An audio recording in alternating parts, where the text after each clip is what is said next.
If I have a large repository of Dr. Seuss books, then I can do some NLP magic on it and emulate Dr. Seuss's writing style.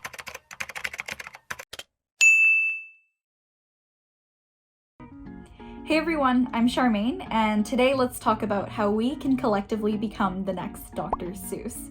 Hear me out. So, quick disclaimer before we get started. I wanted to point out that the coding portion of this is definitely interesting. I think it's important for you to know how I arrived at these conclusions and how you can recreate this yourself as well. But I think the main portion of this that is really interesting is just learning about the concepts and having fun with coding. So I'll also be talking about children's story as a whole, so it'll be a mishmash about both topics, and you can take from this video what you will. Before we get started, I just wanted to ask you to like, comment, and subscribe throughout the video if you enjoy it. And with that, now we can get started. So here's the agenda for today. First, we're going to talk a bit about children's literature, then a bit about Dr. Seuss. Then we're going to go over natural language processing, or NLP, and then we'll do a quick Jupyter walkthrough, and we'll wrap up and you're free to go home. So I studied computer science, no surprise there, but I also studied creative writing, and I went to creative writing because I was interested in writing two genres of fiction. So the first one being historical fiction, or fiction with some historical elements in them. And so I think that talking about culture through world building is just so intriguing, so powerful to me. So Number the Stars by Lois Lowry, the author of The Giver, is a book that I always go back to.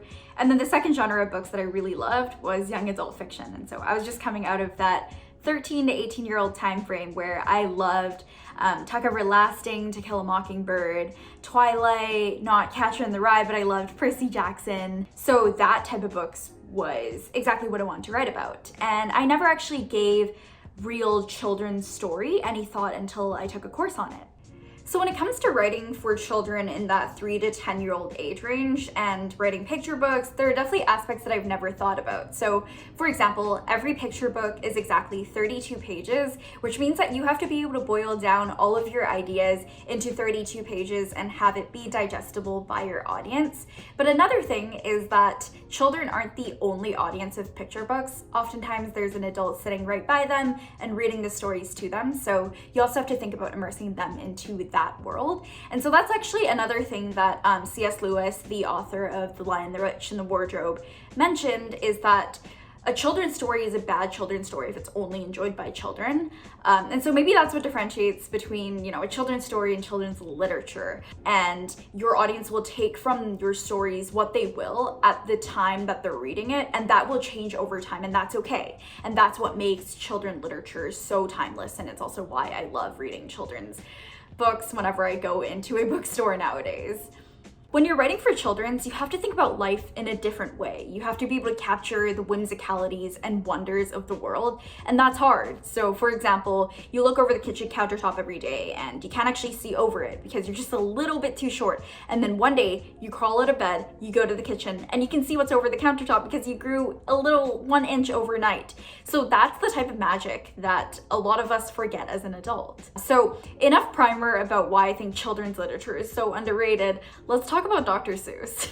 So most of you probably know who Dr. Seuss is, but some of you may not. And I personally did not grow up reading his work because I grew up in Hong Kong. But if you grew up in North America, or if you have kids, he's probably a household name. And so for a refresher, if you don't know who Dr. Seuss is, he is a children's book author, but he's also a political cartoonist, illustrator, screenwriter, animator, a whole bunch of stuff. But at the end of the day, he is a children's book author at heart. He was around from 1904 to 1991. And so he wrote stories like Green Eggs and Ham, which is about not knocking things until you try it. If you've read it at all, it's super silly. And that book actually started as a bet with the founder of Random House that Dr. Seuss cannot write a book with less than 50 unique words, and he did it. He did that with A Cat in the Hat as well. And so, for example, Green Eggs and Ham sold 8 million copies worldwide and became a Netflix series, and they're actually renewed for season 2. And then you also have Leo Tolstoy's War and Peace, which was written in 1,225 pages and became a 1-season little series on Netflix, whereas 50 words of Green Eggs and Ham became a Netflix show with 2 seasons. How? How do we become the next Dr. Seuss? So let's think about natural language processing. So natural language processing, NLP, is a field of artificial intelligence that refers to the way that machine is able to read and analyze human language in a way that's valuable. And that value comes from when we have a large amount of natural language data that we need analyzed and understood. And so that means if I have a large repository of Dr. Seuss books, then I can do some NLP magic on it and emulate Dr. Seuss's writing style. So let's hop into how I actually built this, the code or the Jupyter part. Again, the conclusion is not going to be extremely life-changing, but let's focus on the fun journey here, right? Let's treat it like Game of Thrones. Okay, so all of this will be done in Jupyter, and I'll walk you through the different code snippets. I'll share the actual Jupyter notebook with you so you can run it yourself. So basically you just have the Jupyter notebook and this text file. And so this text file has 6 Dr. Seuss books with a bonus Seussical script. So the 6 books are Green Eggs and Ham, Cat in the Hat, One Fish, Two Fish, Red Fish, Blue Fish, Fox and Socks, How the Grinch Stole Christmas, and Oh, the Places You'll Go. And so what we want to do then is just open this file and read it line by line in our notebooks. So the first thing that we want to do here then is just to open up our notebook from the terminal. Wherever your notebook is stored, just go to that folder. So let's just go to the notebook itself, and I've left a bunch of spaces where we can fill code in together. First of all, let's read everything. So we're gonna open, and I know that my file is stored right here. So you just have to find the file path where that text file that we had just now is stored. And I'm just gonna have it in like reading text mode, have a file object, read everything line by line, return all of it, and store it in a variable called content. And so now everything will be in content. Let's run this. That worked. And then let's print it just in case to make sure that the first 104 characters are indeed the 104 characters of the text file that we inputted, which is correct.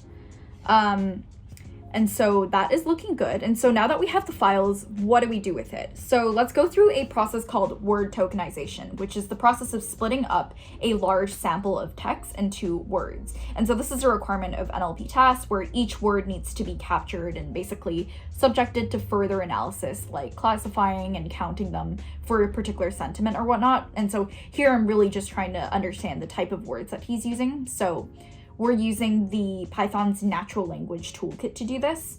And so you'll see here that we're gonna basically try to break something like a cat in the hat into just cat hat, because these are the only words that we care about. We don't really care about, we wanna break them apart and then also take out all the words that we don't care about, which are like in the like stuff like preposition, don't really add much value to us if we're just trying to recreate a book, right? So, first, yeah, let's go ahead and split up those words. So this is super easy. We're just gonna have a variable named word tokens, and we're just gonna call word tokenize, which we just imported, and tokenize right there. So we're just gonna tokenize all those words, and now we have it in a variable called word tokens. And then now we're gonna go ahead and remove those stop words, which are like the in the and stuff like that. So let's see. Okay, so first we're gonna have a stop words variable, and what we're gonna do here is call this. So what this will do is give us all the stop words in the English language. And so now we can then have a filtered array in which we're actually like going through all the words and filtering them into whether basically keeping only the words that we care about, which are again all the words except for the stop words. So let's do a for loop for that. So for every word that we have split up, if that word is not a stop word, then we care about it. And if that's the case, then let's just append it and we can return filtered. And so now I'm just gonna call this function and store the output in a variable called tokenized. So let's run this. Cool. And let's see the first 104 tokenized words. And so here you'll see what we have. So this sounds reasonable enough. You can clean up the data further based on what we're trying to get out of this. but for us, we only care about the frequency distribution of the top words that Seuss is using, so we'll probably be fine with just this. If you look closely, you'll see there's like exclamation marks and punctuation is kept. It doesn't really matter to us because we won't end up taking them, but good to know. Lots of exclamation marks are needed to be a true Dr. Seuss book. But now let's talk about NLP beyond kind of just tokenizing words. So another handy dandy thing to do is called part-of-speech tagging. And we can do this again with the NLTK library. So what this tagging actually means is we just want to be able to know within our massive list of words we just pulled and cleaned which of them are nouns, verbs, adjectives, and we can then tag them as such.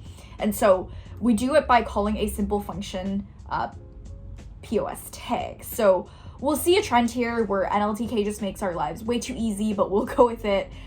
So let's go ahead and do that. Categorized words, and I'm just gonna call POS tag and do that. And so now I'm gonna run it, and you'll see that every word is now tied to the part of speech that it is related to. So for example, like cat is a noun, hat is a noun. Oh, I forgot what DT is. DT is determines. It's like a type of tag, I guess. So how we're gonna sort them is basically, I'm just have 3 arrays here of verbs, nouns, and adjectives. And let's just do a quick like for loop. So we're gonna say, okay, for every item here, if the item starts with VB. And so there's a list. You can go ahead and check like what all the letters, or like, I guess the mapping would be called. So like VB is equal to verb. Then you're gonna go ahead and tie it to that array. And so you're just gonna go ahead and do this for all of them. So starts with, if it's a noun, then let's attach it to nouns. And then the last one, let's just do this. So we only care about like nouns, verbs, nouns, and adjectives here. Cool. Okay, so now that we have that, let's run this just to make sure no problems. Oh, there's a typo right here, and they all have it. Okay, so I forgot to change this. So adjectives is JJ. Okay, cool. So now let's check and start graphing the frequency distribution of all of them. So I'm just gonna go ahead and grab something called freq distribution. And so basically I'm going to grab all the verbs first. I just want to graph how many of the top verbs he used. I guess what the top verbs he used were and how many times he used them. So let's say I'm just gonna do freq dist verbs here, and I'm just gonna plot 30 of them. And so here we get a little graph. And so now we can go ahead and do that for verbs, nouns, and adjectives. So for verbs, we can see here, like said is a really good one. Say, no, sing, fine, play. Okay, like fair enough. And then looking at the nouns, we have clearly a big fan of kind of speaking in first person. We kind of have like sir, which is really interesting. We have like, I think we have house, cat, socks, things, egg, pro, Mr. So adjectives, we see little, Sam I am is classified as an adjective. I wouldn't know either. We have red, old, green, tweedle, wet, blue. Okay, so now what can I do with this information? So I wrote a few sentences based on these graphs that I think would make me the next Dr. Seuss, so don't be alarmed, but here it is. So here's the final result based on the frequency distributions. This is a story that will get us to become the next Dr. Seuss. Really just think about how rewarding all of this was. But okay, so that's basically it. The conclusion obviously is that it's not easy to become Dr. Seuss, and I'll have to go find my own niche within this world. But thanks for joining me on this Dr. Seuss journey. And if you like this video, like, subscribe for more content like this, and comment down below if you have any other questions, and we'll also have some of the resources linked in the description down below. So thank you so much and have an awesome day. Bye.